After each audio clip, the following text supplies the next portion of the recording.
আজ চট্টগ্রাম বিশ্ববিদ্যালয় দিবস। আয়তনে বাংলাদেশের সর্ববৃহৎ ২৩০০ একরের এই ক্যাম্পাস এবার পদার্পণ করল ৫৯ বছরে। চট্টগ্রাম বিশ্ববিদ্যালয়ের প্রাকৃতিক সৌন্দর্য যে কাউকে মুগ্ধ করবে। সবুজের পল্লবে ঢাকা পাহাড়ের নৈসর্গের এই বিশ্ববিদ্যালয়টি প্রথম দেখাতে যে কেউ মুগ্ধ হবেন অতি সহজেই। শহর থেকে ক্যাম্পাসের দূরত্ব প্রায় ২২ কিলোমিটার। তাই শিক্ষার্থীদের যাতায়াতের জন্য ১৯৮০ সালে চালু করা হয় শাটল ট্রেন। পৃথিবীর সব বিশ্ববিদ্যালয় থেকে চট্টগ্রাম বিশ্ববিদ্যালয়ের স্বাতন্ত্র্যতা এখানেই।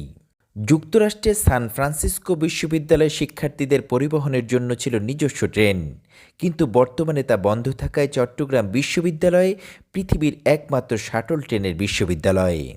প্রতিদিন প্রায় ১০ থেকে ১২ হাজার শিক্ষার্থীর বিশ্ববিদ্যালয়ে যাতায়াতের মাধ্যমে শাটল ট্রেন।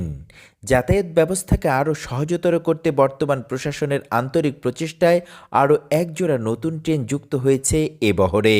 ১৯৬৬ সালের ১৮ই নভেম্বর প্রতিষ্ঠা লাভের পর উপাচার্য ডক্টর আজিজুর রহমান মল্লিকের হাত ধরে শুরু হয়ে হাঁটি হাঁটি পা পা করে এক নবযৌবনে এসে পৌঁছেছে চট্টগ্রাম বিশ্ববিদ্যালয়। বিশ্ববিদ্যালয়টিতে বর্তমানে প্রফেসর ডক্টর ইয়াহিয়া আক্তার ২০তম উপাচার্য হিসেবে দায়িত্বরত আছেন। এছাড়াও উপাচার্য প্রশাসনে দায়িত্ব পালন করছেন আন্তর্জাতিক সম্পর্ক বিভাগের অধ্যাপক ডক্টর কামাল উদ্দিন। পাশাপাশি উপাচার্য একাডেমিক হিসেবে দায়িত্ব পালন করছেন ফিন্যান্স বিভাগের অধ্যাপক ডক্টর মোহাম্মদ শামীম উদ্দিন খান। ২০২৩ সালে প্রকাশিত বিশ্ববিদ্যালয়ের দিনলিপি অনুযায়ী বর্তমানে ২৭,৫৫০ জন শিক্ষার্থী অধ্যয়নরত। ৪টি বিভাগ নিয়ে শুরু করা চবিতে বর্তমান বিভাগ দাঁড়িয়েছে ৪৮টি। ৯টি অনুষদ আর ৬টি ইনস্টিটিউটে চলছে বর্তমান প্রাতিষ্ঠানিক কার্যক্রম, যেখানে শিক্ষাদানে যুক্ত আছেন ৯০৭ জন সম্মানিত শিক্ষক শিক্ষিকা। পাশাপাশি শিক্ষার্থীদের আবাসন সুবিধার জন্য রয়েছে ১৪টি হল। এখানে রয়েছে দেশের অন্যতম বৃহৎ বিশ্ববিদ্যালয় গ্রন্থাগার।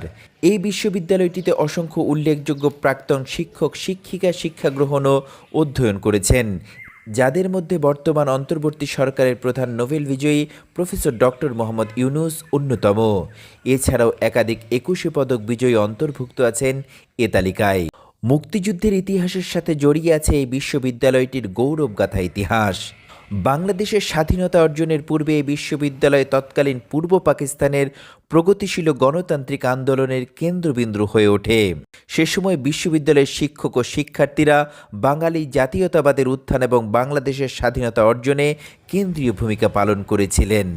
প্রাকৃতিক সৌন্দর্যের নৈসর্গে ঘেরা এই বিশ্ববিদ্যালয়টির সফল ৫৯ বছরে পদার্পণে রইল অসংখ্য শুভেচ্ছা ও আন্তরিক শুভকামনা।